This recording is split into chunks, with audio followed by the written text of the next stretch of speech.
Welcome to another Explainer. I am so thrilled to have you here today because, honestly, we are embarking on a truly fascinating journey. We're going to unpack a piece of text that captures something entirely universal, yet deeply personal. That exact moment, a fleeting, everyday occurrence, completely transforms into a profound psychological anchor. This Explainer is going to take us right inside an internal journey, one that's triggered by a single, solitary photograph. We'll explore how an ordinary digital artifact can rapidly escalate from just a casual observation into this all-consuming sense of destiny. So grab your focus, because we are going to dissect the anatomy of an obsession, step by step. Okay, let's dive into this. Just look at these opening lines. I mean, if I didn't tell you where this text was going, you might think we were reading a legal brief or maybe a medical report, right? She filed a complaint, they did a test. It is remarkably clinical. It establishes a setting that is just inherently bureaucratic, cold, and entirely procedural. Honestly, it's the absolute last place you'd ever expect a profound emotional awakening to happen. Usually, filing a complaint just leads to, well, more paperwork. But that is exactly what makes the opening of this text so incredibly brilliant. It grounds this massive emotional explosion that's about to happen in the most mundane reality possible. So the crucial point here is the totally jarring contrast between these two realities. On one side, we have those sterile origins, the complaint, the test. But on the other, look at the immediate emotional result. The narrator encounters an image during this completely dry process, and suddenly the language shifts dramatically. The image isn't just evidence or a file anymore, it becomes the best, and it immediately implants love in my heart. We are witnessing a spark of instant infatuation that just completely bypasses the sterile environment it was born in. The paperwork fades away, and only this intense human connection remains. And that immediate spark brings us straight into phase 2, deconstructing the image to find its core components. Now, what's really interesting here is how incredibly specific the narrator gets with this itemized breakdown.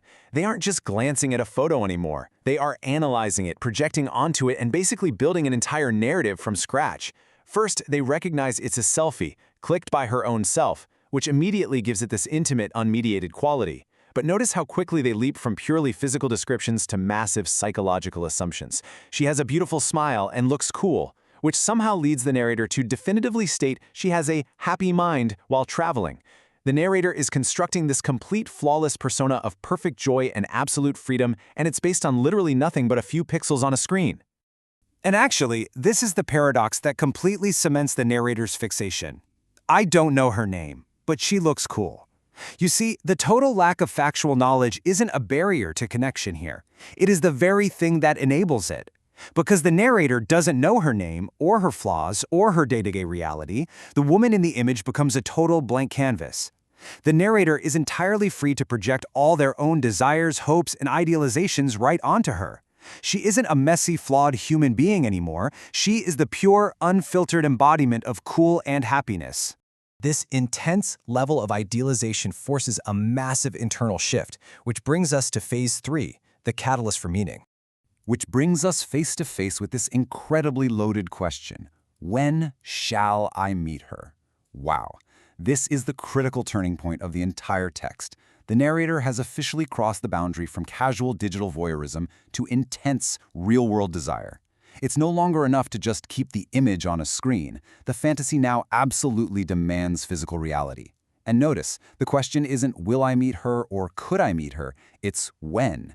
It assumes a future that is already written, propelled entirely by the sheer, undeniable force of this newfound obsession. And this brilliantly illustrates the sheer scale of the transformation we're looking at. Before the image, the narrator's life was totally defined by emptiness, just having nothing to do, a profound lack of purpose or momentum. But after, the injection of this single photograph results in finding meaning, feeling a kiss of love, and being completely consumed by dreaming. This photograph didn't just catch their eye for a second. It completely rewired their entire psychological landscape. It filled a void they might not have even fully realized was there to begin with. With that void suddenly filled, the emotion simply has to escalate, driving us right into phase 4, destiny and the divine. Let's just trace this astonishing chronological escalation for a second, because it is wild. It begins at step 1 with mere boredom, having nothing to do. Step 2 is finding meaning, which is followed really quickly by dreaming in step 3. Okay, makes sense. But then the logic takes a massive leap. In step 4, the narrator is suddenly writing destiny with this absolute stranger's thoughts, living life purely on her hope. And finally, step 5, sacrificing everything. I mean, in just a few short stanzas, we have traveled from the mundane reality of filing bureaucratic paperwork to the ultimate, dramatic act of total self-sacrifice for a person they have literally never even met. And here is the absolute climactic peak of that escalation. But God gave me your image and said in my ears something. Wow. At this point, the photograph is completely stripped of its digital, worldly origins. It is no longer a JPEG from a complaint or a medical test. It has been elevated to a sacred artifact. The narrator fully, genuinely believes that the discovery of this image was not a coincidence, but a direct act of divine intervention. The universe, God itself, has reached down, handed them this photo, and whispered a secret purpose directly into their ear. Now, once the narrator reaches this state of pure divine revelation, the narrative begins to loop. It's the mesmerizing power of repetition. The image is lovely and beautiful with her smile. It becomes a rhythm, a chant. The narrator is no longer analyzing anything. They are simply reciting. The beauty and the smile become a mantra, this fixed point of light that the narrator's mind endlessly circles around, absolutely refusing to let go of the initial warmth that first pulled them out of their everyday boredom. Let's move to the next thought and see how this builds. She is traveling with happiness in her mind. The projection of her inner joy is totally locked in now. Honestly, it doesn't matter what is actually happening in the stranger's real life.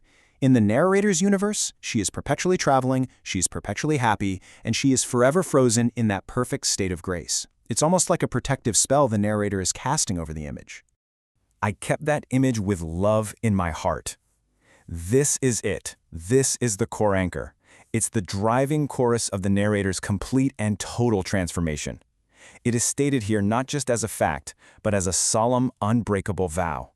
The image is securely locked away, not on some hard drive or in a physical manila folder, but eternally fused with the narrator's very capacity to love. I kept that image with love in my heart. The text repeats it, and so must we, because this right here is the hypnotic, trance-like devotion of the conclusion. The repetition perfectly demonstrates that the narrator's journey has ended. There is no more escalation to be had. They are permanently suspended in the state of euphoric devotion, endlessly repeating this vow to a traveling stranger they will likely never ever know. Which leaves us with this final, profound question to ponder. How exactly does a simple, everyday photo become a sacred relic?